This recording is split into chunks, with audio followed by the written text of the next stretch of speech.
আল্লাহ চাইলে সব কিছু সম্ভব।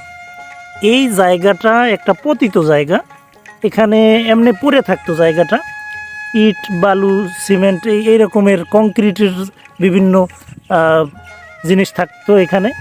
কিন্তু এই বছর দেখেন এখানে তরমুজ চাষ করা হয়েছে এবং কঠোর পরিশ্রম করা হয়েছে, কারণ এখানে এমনিতেই কিন্তু এবছর বৃষ্টি ছিল না, তার মধ্যে এইখানে তরমুজ চাষ করা সেটা খুবই কঠিন কাজ ছিল।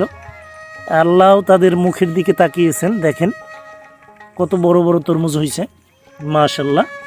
এইখানে আছে এই যে গাছের মধ্যে, এই দেখেন ফলনগুলো মাশাল্লাহ। আমি এক এক করে আপনাদেরকে দেখাচ্ছি।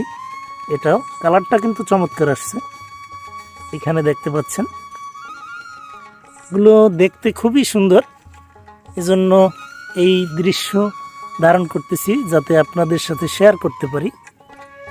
মাশাল্লাহ এখানেও আপনারা দেখতে পাচ্ছেন এই সবুজ গাছের মধ্যে যে তরমুজ, এটা দেখতে আমার কাছে খুব ভালো লাগে। এই দেখেন এখানে আছে গাছের মধ্যে তরমুজ মাশাল্লাহ, এখানেও আছে, খুবই চমৎকার হয়েছে। এখানে একসাথে দুইটা হয়েছে এবং বড় সাইজেরই আপনারা দেখতে পাচ্ছেন।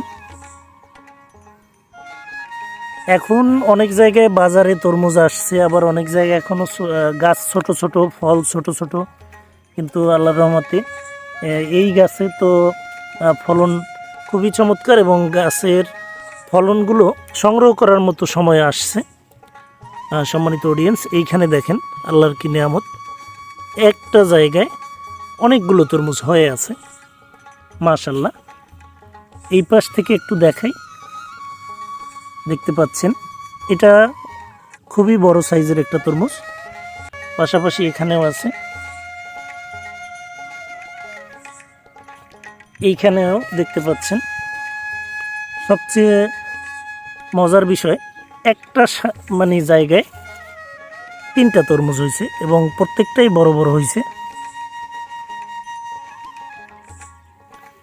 এই একটা বড় সাইজ, কালারটাও সুন্দর আসছে।